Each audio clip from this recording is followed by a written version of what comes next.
mordaya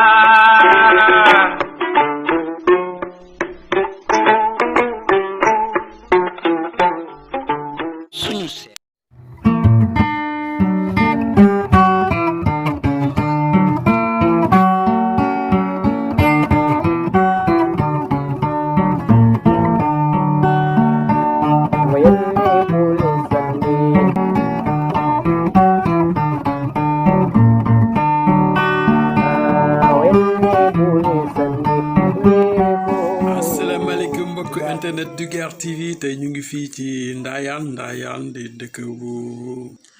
bu am dayo Ndayane nekk dëkk bu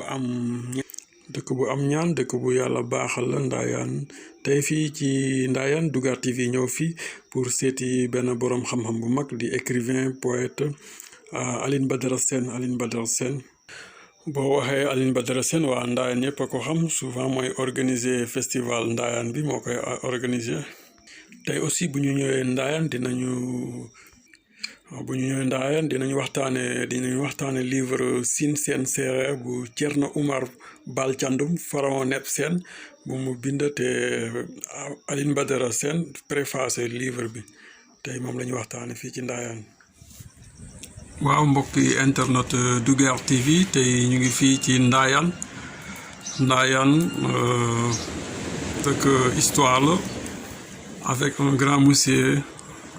du nom de Alioune Badara Sène. salaamaaleykum Alioune Badara Sène ginnaaw bu ñu la nuyoo ba pare gi la sant jaajëfal ci dalal bi ñuy dalal fii ci Ndayane est-ce que mën nañu xam kan mooy Alioune Badara Sène. auzu billaahi mina sheytaani rajiim asalaamaaleykum mbokku Duguer TV ñu ngi leen di gërëm di leen sant ci seen teewaay bi fii ci Ndayane di leen wax dal leen jàmm di am mbégte tamit recevoir leen fii ci kër gi mais surtout di leen encourager ci liggéey bu sell bi ngeen di def di leen ñaanal yàlla ndam itamit. Alioune Badara Sène qui est-il? Alioune Badara Sène doomu Ndayane la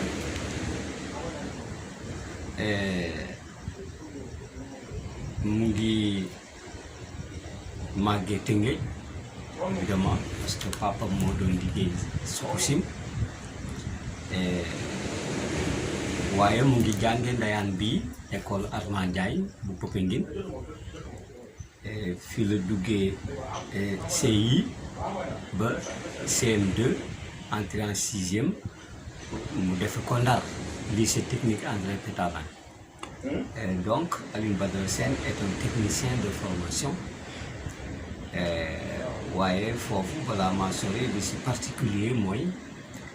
maa ngi jóge si loxol Léopold Sédar Senghor pendant qu'il était président de la République du Sénégal te logé woon à Popenguine. loolu beneen détail la parce que humanisme Léopold Sédar Senghor moo taxoon mu ngi ci ay loxoom balaa ma am entré en 6e def naa foofu 2 ans ci moom fii laa jóge dem Ndar parce que daf ma daan wax naan kuy wut xam-xam da ngay moytu naaj moytu mbett te diggante Popenguine ak Ndayane xaw na xëcc gontu di teel a gontu ay 1 heure ak yooyu day metti boo wàccatee midi bul dem Ndayane ñëwal si palais bi boo añee ba pare nga gontu boo wàccee ngoon it te naaj bi seddagul ñëwal palais ba naaj bi sedd nga door a dem Ndayane. Alors j'ai fait ça avec Léopold Sédar Senghor pendant 2 ans si humanisme si laa demee nag Ndar def sama cycle 6e ba terminal les premiers bachelier technique mathématique du Sénégal après indépendance ñun ñii la woon ma jóge foofu nag dugg Sotiba Simpafric yoroon fa le bureau d'études yoroon fa le génie civil planification et méthode def wàlle sama étude architecturale par correspondance pendant 2 ans en France mais pendant tout ce temps dama daan bind am na benn poème boo xamee ne dama ko envoyé woon Léopold Sédar Senghor bi ma génnee lycée technique mais tontam ça m'a fait sourire parce que daf ma ne je ne savais pas que ne le peu de temps que vous avez fait avec moi au palais, j'aurais déformé l'esprit d'un technicien. Maintenant, je suis devenu un poète. Voilà. Et c'est tout un honneur pour moi, le fait que ma jaar si loxol Léopold Sédar Senghor, le premier agrégé africain de l'Académie de France, hein, l'un des plus éminents poètes africains, moom Aimé Césaire. Voilà. Donc, tey suñu may cité par un sobriquet de le poète de Ndayane, je dois tout ça grâce à Dieu, mais humainement je dois tout ça à Léopold Sédar Senghor. Voilà. Donc en gros voilà Alioune Badara Sène. Entre-temps, qui est Alioune Badara Sène dans ces derniers crépuscules, Alioune Badara Sène est un éditeur, les éditions Baobab Ndayane, dont l'objectif est de faire découvrir les jeunes talents, les jeunes écrivains, de les promouvoir. Il est aussi président fondateur du Festipo de Ndayane, Festival international de poésie de Ndayane,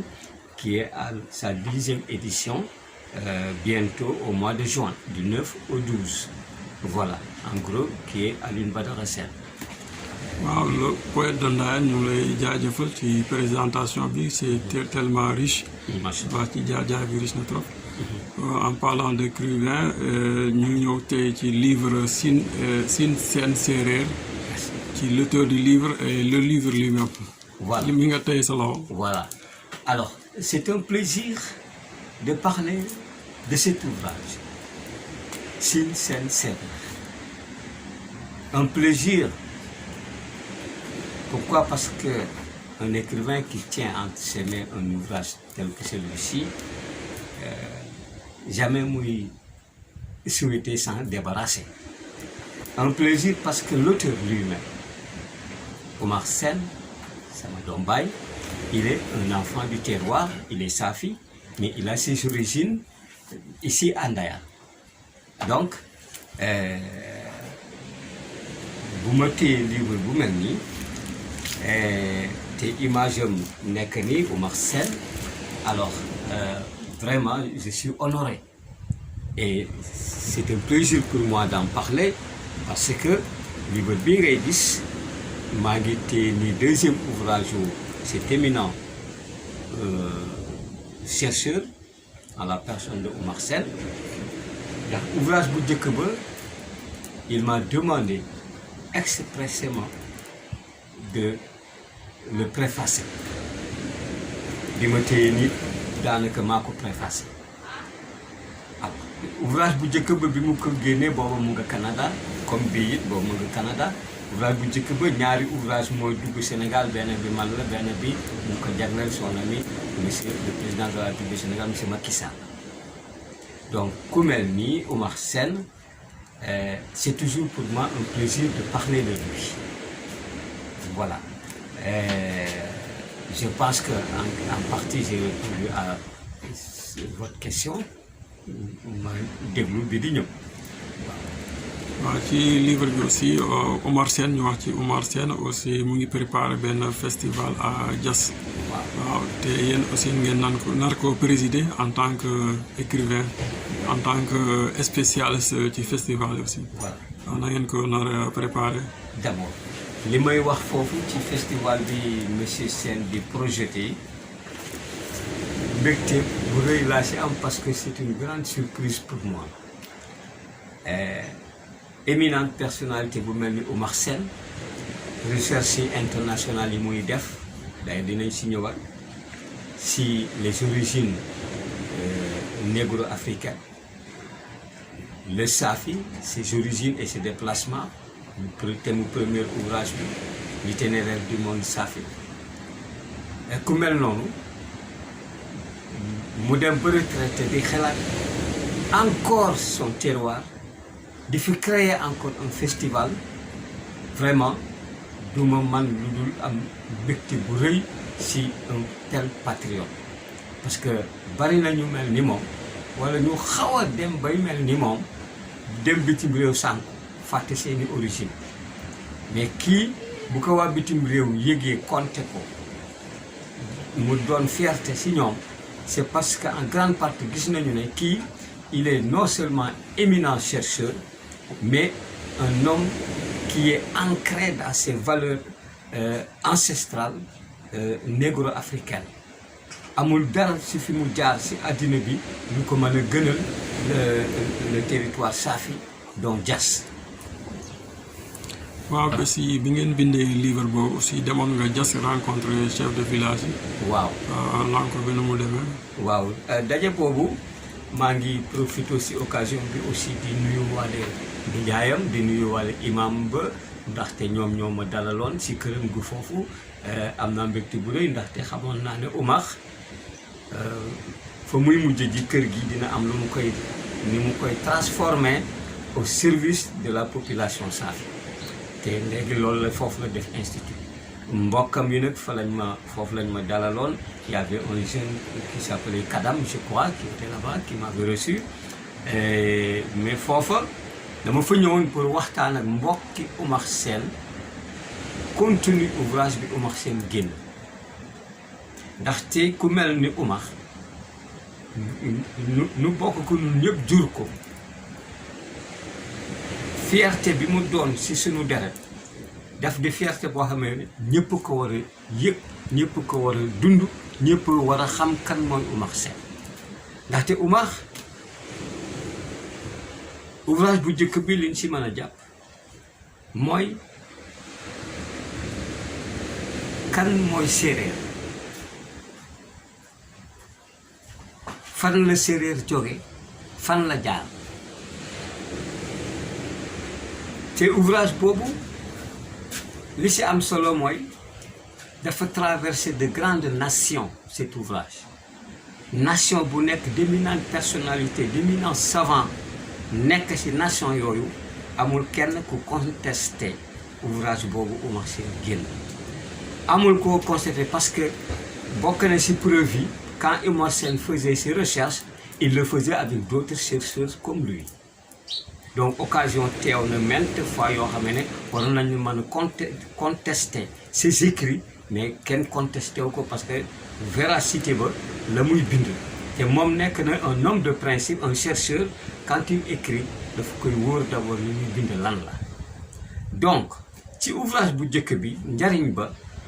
parce que bu wérut woon du ko jox le chef de l'État njariñ ba mooy tout d'abord il y a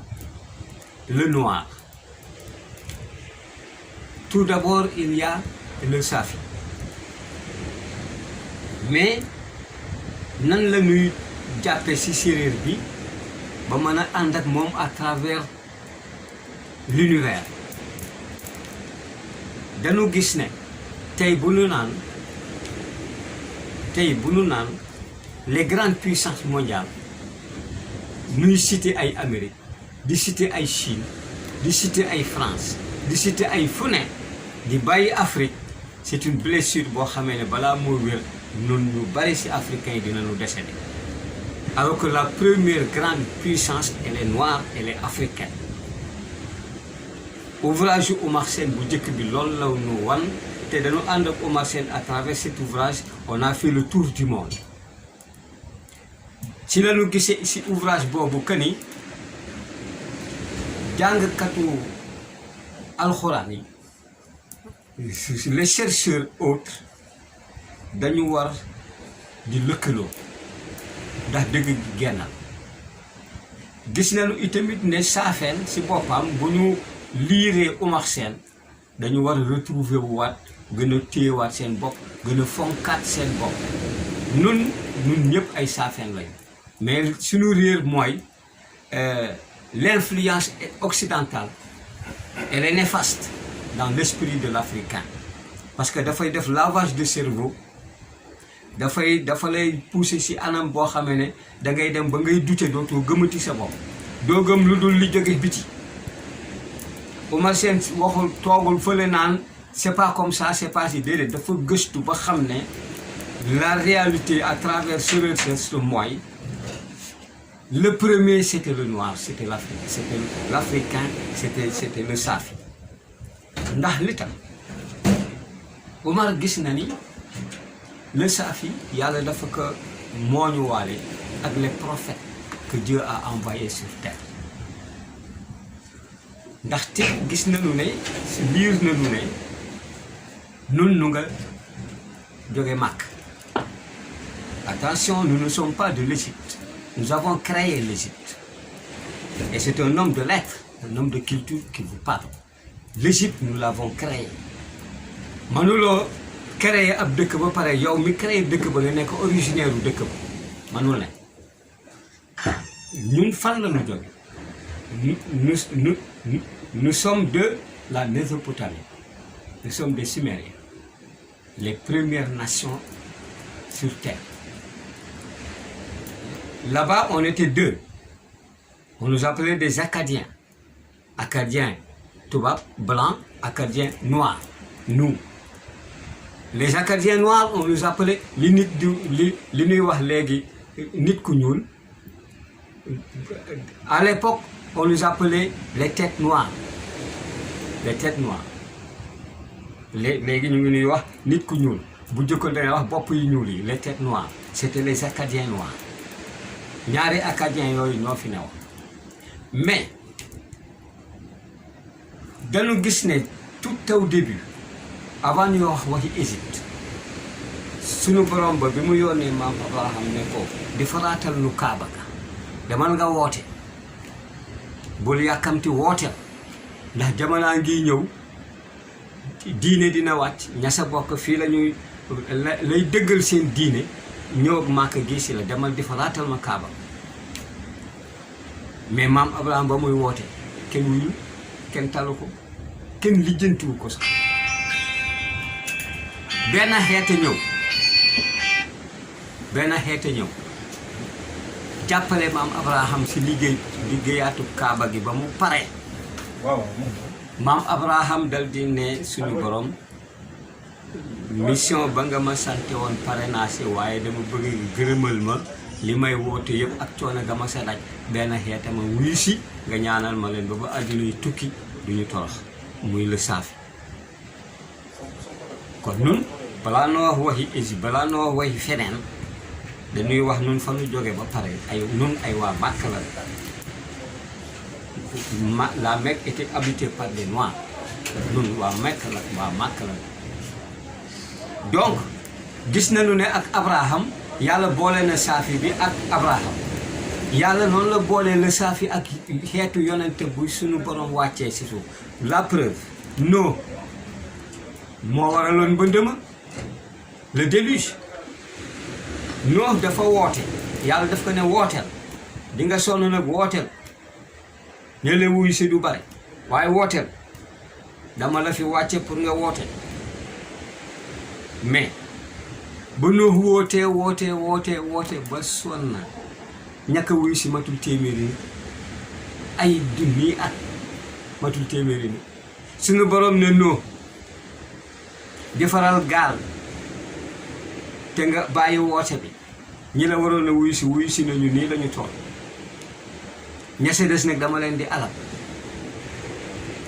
ndox nag moo leen fiy jële defaral gaal Nooh ne sunu borom fu may jële gaal lan lañ koy defare mu naka demal si sa pap am na benn doom bu mu lay jox bu la ñëwee sampo nga seetaan Nooh def loolu ñëw jëmbat doom bi si suuf fa la irrigation juddoo parce que ba Nooh dugalee doom ba sa suuf fa doom bi sax dafa nekk benn centre boo xamee ne ay rayures yu bari si centre boobu la ñu jógee di dem rayures suuf si di xaar di dem mais point central ba mooy fa doom ba nekk sunu borom nag wàcc benn pepp ndox fa Nooh sampa suul doom ba mu ko fa suulee nag ndox moomu nag mooy dawal topp rayures yi ba suuf sëpp tooy tous les 10 mètres wala 15 mètres ça dépend suñu borom doom boobu Nooh sampoon tous les 10 mètres wala 15 mètres ça dépend distance ba réglementaire ba sa suñu borom même garab ba sax ba ab jungle boo xamee ne garab ya fa sax noox day sigg ba téen ba bopp bi bëgg a daanu te du mën a gis catal garab ba garab yëpp saxee ba pare nag noox ne suñu borom waaw lii nag bu fekkee ne moom lay defaree gaal gi lu koy daaneel ndimbal na sa fekk loxol borom man nañu wax ne foofu la juddoo parce que noox yàlla daka ne commencé mais ñi koy daaneel du yow ñi koy daaneel ak la wër noox ne ah fii kat nangami at yi ma fi nekkee man rek kaa fi nekk mu nekk déedéet fi mu nekk ne yaa ngi nelaw si baaramu tànk kenn si ñuy gor garab yi pour nga xam ne nit ñu jëkk ñi ay ñi leen yàlla bindee woon tuwaar fa kàll noo xam ne si mu ngi fi mu toog nii si baaramu tànk kenn ak nit si la toog mu wàcc pardon léegi ba noo commencé sonn si garab gi pour mu daaneel ko ñooñu yeewu si kàttanu suñu borom dal di gis nga ba carul niim xob yi boo téyee benn xobu niim nga téye ko nii bore ko nii la xob yi toppi sa loxo bi bante yooyu jungle boobu garab yi ñi doon nelaw bi ñu jógee kenn ay téye benn garab rek comme bent ñi nii muy guddee yi ñu di fare gaal kenn ay téye benn garab buddi téye si taat bi dal di ne nii loxo bi baxas yëpp deñ mu sànni waaye bindeef si tool noonu ba mu sànnee bant bi boo moytul dina dem ba ginnaaw foppa ngin dool faa dal noox ne leen ndànka fii la ñu soxla garab yi ñu dool di commencé nag si bant yooyu nag la noox di faree gaal ga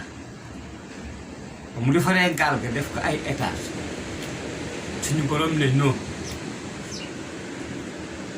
àddina bii ñëw na mu waxoon maam Abraham mu ne noox àddina bii ñëw ña leen di meññ ñooy ñëw dugg si gaal gi radatu leen nee xeet wu nekk nag suñu borom bàyyi andi fa góor ak jigéen rab yi àll yi di dugg par couple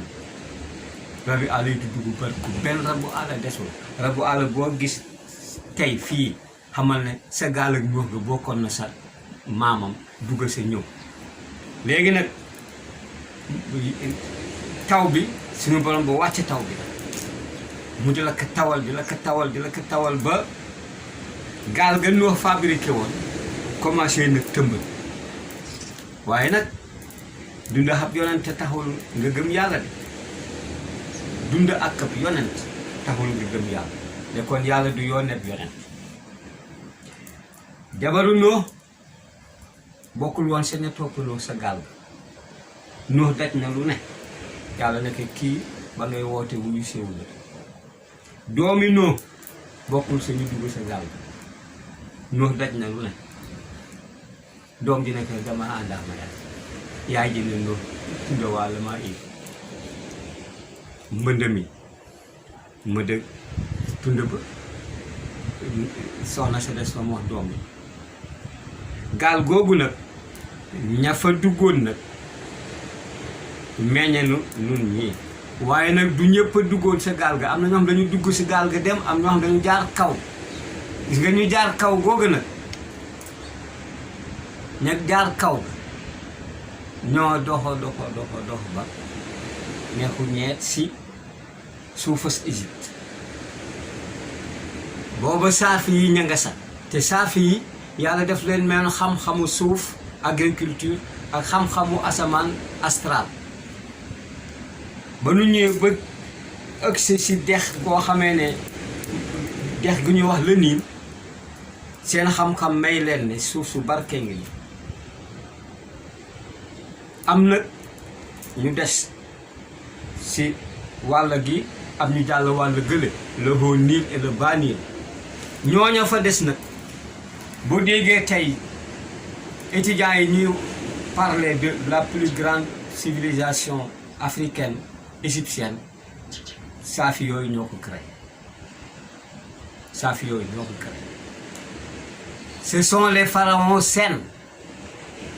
qu'on appelle aujourd'hui Sène mais Sène boobu amul woon alors saafi yooyu ñoo fa créé te ñoo créé Égypte ñoo fa doon falu buur na moo tax seen tuddee boppam pharaon lépp seen. mu ngi noonu ba pare attention nag le Safi yemul si ñëw feeñal Égypte rek parce que déplacement wu Safi bi mooy bi mu jëm vers l'ouest sowu jant ñooñee nag am ñu des Égypte ñi si des continuer immigration du tey ba ñuy continuer nag maa ngi si livre Oumar Sène bu njëkk ba de kilifa bu mel nii bu ñuy wax si moom waruñu arrêté teel déedéet pour que nit ñi xam seen doom mooy kan Oumar Sène boobu si ouvrage ba nee na gaañi bi ñuy dox di dem ñëw nañu ba gis benn pays boo xamee ne xeetu garab bu nekk dafay sax ndax seen xam-xam si loolu la màcc xeetu garab bu nekk dafay sax waaye rawatina fruits yi ñuy lekk orange yeeg banane yeeg pomme yeeg affaire yooyu léegi nag saafeen yooyu jaaroon foofa nag si suuf soosa ñu xaaj seeni jarbaat bu jëkkoon seeni jarbaat fu ñuy toog seen jarbaat lañ fay bàyyi toogalil nii xaar nu fi ba nu dem ba dal fenn dinañu ñëwaat jël si leen wala ñu ñëwaat yónnee leen ay ñu nekk fi ak yéen baat ba góor googa wax nag Marak Kondi xoolal ma fii say toogal fii xaar ma fi Marak ko moo jur Maroc réewum Maroc c'est pas Maroc c'est le Safi xoolal ma fii mu ne jarbaat bi toogal fii xoolal ma fii Maroc boobu Maroc ko lii xaw moo la ngeen mu ngo baat boobu nag saa yoo gisee pomme orange ñu bindee Maroc ko neel sama maama waxoon baat bii moo jur turu Maroc ñooñu continuer xaaj nañu ñu koy continuer di dem ba ñu demee ba benn ñu ngi jigéen fii nag Sénégal ba ñu demee ba benn réew fii say si boobu réew moomu amagul sax waaye mu ngi féetee bëj gànnaar Sénégal foofay jur gi ña yoroon jur gi dafa bari woon ndax dañuy déplacé wu ak seen ak jur ba lu ñëwee ba Mauritanie